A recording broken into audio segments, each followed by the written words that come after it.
भारत को लेकर की जा रही बड़ी बड़ी भविष्यवाणियाँ। क्या जल्द ही भारत बनने वाला है एक बड़ी महाशक्ति? क्यों सभी देश भारत को अब अलग ही नज़रिए से देखने लगे हैं? क्या लिखा है पुराणों में भारत को लेकर? और साथ ही विदेशी भविष्यवक्ताओं ने भारत को लेकर ऐसा क्या लिखा है जिससे पूरी दुनिया हैरान है?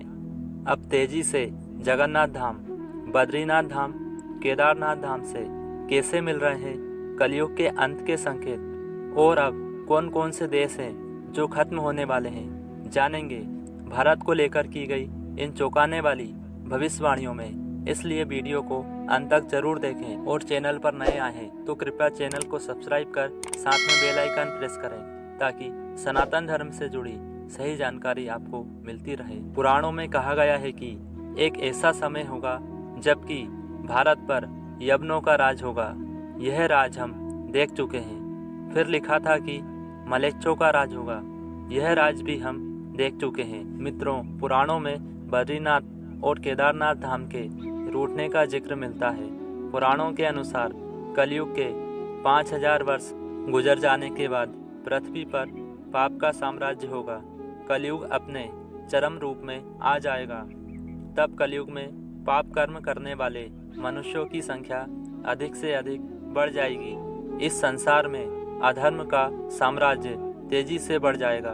हर जगह चोरी, डकैती, लूटपाट, हत्या, अधर्म जैसे कार्य होंगे। समाज हिंसक हो जाएगा।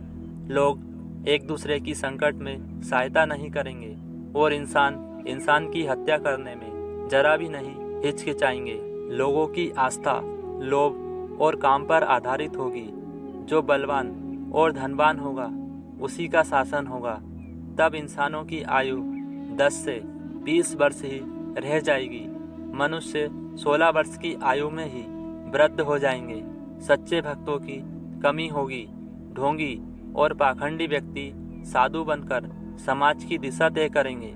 इसका परिणाम यह होगा कि पृथ्वी पर मनुष्य के पाप को धोने वाली गंगा स्वर्ग लौट जाएगी।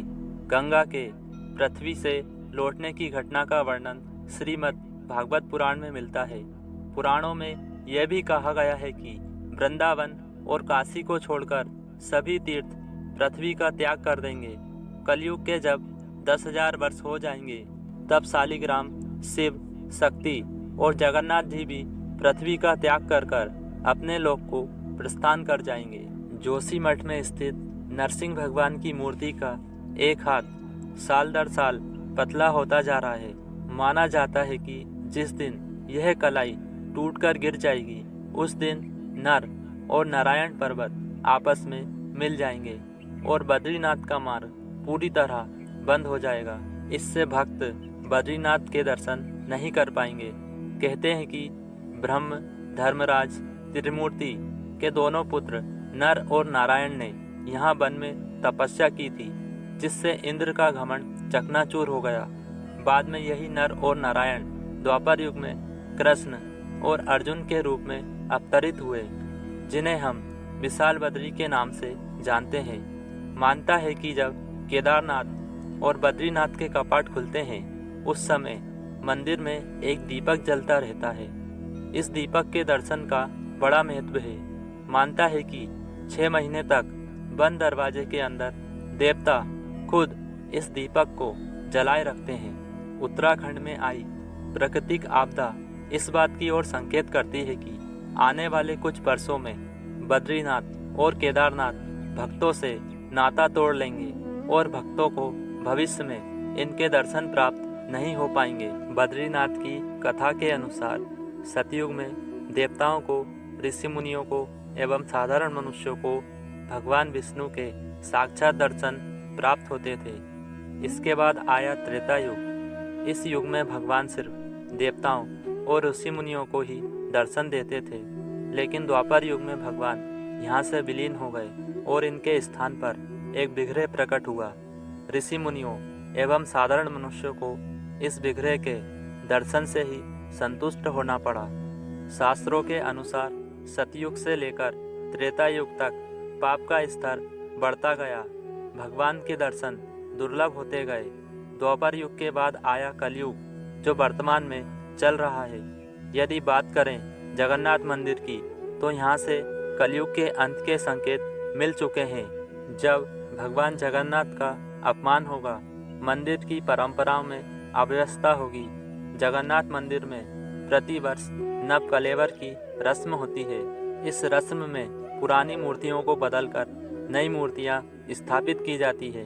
कहते हैं कि 1996 के बाद 2015 में इस रस्म को लेकर पुजारियों में झगड़ा हो गया था, जिसकी वजह से यह रस्म देरी से हुई।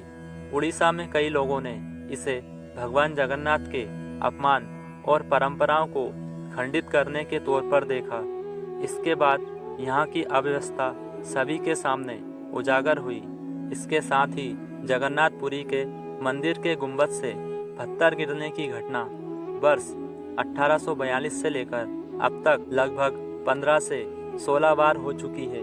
यह पत्थर कहां से और कैसे आते हैं, अभी तक इस बारे में किसी को नहीं पता, लेकिन यह कलयुग के अंत का एक संकेत है। उड़ीसा में चक्रवाती तूफान से जगन्नाथ मंदिर का कल्प वृक्ष यानी पवित्र बरगद का पेड़ गिर जाएगा और इसके बाद दुनिया में लाखों लोग मरने लगेंगे। उड़ीसा में मई 2019 में फानी नाम का एक तूफान आया था, जिसमें यह बरगद का पेड़ गिर गया था। 19 के अंत में ही कोरोना महामारी का प्रकोप प्रारंभ हुआ था और लोगों के मरने का सिलसिला प्रारंभ हो गया था। जगन्नाथ मंदिर का झंडा कई बार गिरेगा और एक चक्रवाती तूफान के कारण झंडा समुद्र में जा गिरेगा। मई 2019 में चक्रवाती तूफान फानी के कारण यह घटना घट चुकी है। इसके बाद मई 2020 में भी ये घटना घट चुकी है। जगन्नाथ मंदिर का नील चक्र यानी सुदर्शन चक्र तूफान से टेढ़ा हो जाएगा। मई 2019 में समुद्री तूफान फानी के कारण यह विशालकाय चक्र टेढ़ा हो गया था। जगन्नाथपुरी के मंदिर के ध्वज में आग लग जाएगी। 19 मार्च 2020 को पापनाशक एकादशी के दिन मंदिर के परिसर में महादीप लगाया गया था। अचानक हवा चलने से ध्वज उड़कर महादीप के पास चला गया और उसमें आग लग गई। उस समय इसे बहुत बड़ा अनिष्ट माना गया था। उसके 5 दिन बाद देश में पहला लॉकडाउन लग गया था। इसके बाद ही भारत में दूसरी लहर का ऐसा मंजर देखा गया जिसने त्राही मचा दी थी। मंदिर परिसर में त्रिदेव के ऊपर जो कपड़ा है उसमें आग लग जाएगी। मंदिर परिसर में यह घटना भी कई बार हो चुकी है। मंदिर के शिखर पर और एकाश्म स्तंभ पर गिद्ध बैठेगा। कहते हैं कि जगन्नाथ मंदिर के शिखर के आसपास कभी भी किसी पक्षी को उड़ता नहीं देखा गया और ना ही इसके आसपास से कोई विमान गुजरता है। लेकिन मंदिर के ऊपर जुलाई 2020 और इसके बाद दिसंबर 2021 में गिद्ध, चील और बाज दिखाई दिए।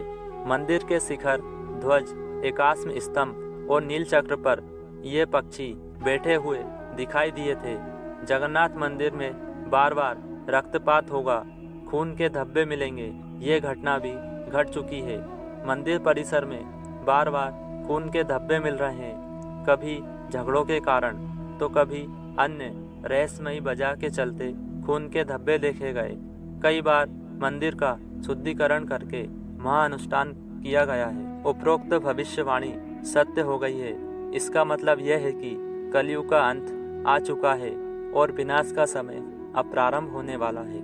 माना जाता है कि भगवान विष्णु जब चारों धामों पर बसे अपने धामों की यात्रा पर जाते हैं तो हिमालय की ऊंची चोटियों पर बने अपने धाम बद्रीनाथ में स्नान करते हैं। पश्चिम के द्वारिका में वस्त्र पहनते हैं, पुरी में भोजन करते हैं और दक्षिण में रामेश्वरम में विश्राम करते हैं। दोपहर के बाद भगवान कृष्ण पुरी में निवास करने लगे। जगन्नाथपुरी में निवास करने के कारण जगन्नाथ नाम से जाने गए। पुरी का जगन्नाथ धाम 4 धामों में से एक है। यहाँ भगवान जगन्नाथ बड़े भाई बलभद्र और बहन सुभद्रा के साथ विराजते हैं। पुराणों में इसे धरती का वैकुंठ कहा गया है। यहाँ भगवान विष्णु के 4 धामों में से एक है। इसे श्री क्षेत्र श्री पुरुषोत्तम क्षेत्र, शाक क्षेत्र, नीलांचल क्षेत्र, नीलगिरी और श्री जगन्नाथपुरी भी कहते हैं। यहाँ लक्ष्मीपति विष्णु जी ने तरह तरह की लीलाएं की थी। ब्रह्म और स्कंद पुराण के अनुसार यहाँ भगवान विष्णु पुरुषोत्तम नील माधव के रूप में अवतरित हुए और सवर जनजाति के परम पूज्य देवता बन गए। सवर जनजाति के देवता होने के कारण यहाँ भगवान जगन्नाथ का रूप कबीलाई देवताओं की तरह है। पहले कबीले के लोग अपने देवताओं की मूर्तियों को काष्ठ से बनाते थे। जगन्नाथ मंदिर में सवर जनजाति के पुजारियों के अलावा ब्राह्मण पुजारी भी हैं। श्रेष्ठ पूर्णिमा से आषाढ़ पूर्णिमा तक सवर जाति के लोग सारी रीतियां करते हैं। स्कंद पुराण में भी पुरी धाम का भौगोलिक वर्णन मिलता है। स्कंद पुराण के अनुसार पुरी एक दक्षिणावर्ती शंख की तरह है। यह 5 कोस यानी 16 किलोमीटर क्षेत्र में फैला है। माना जाता है कि इसका लगभग 2 कोस क्षेत्र बंगाल की खाड़ी में डूब चुका है। इसका उदर है समुद्र की सुनहरी रेत, जिसे महोदधि की पवित्र जलधारा धोता रहता है।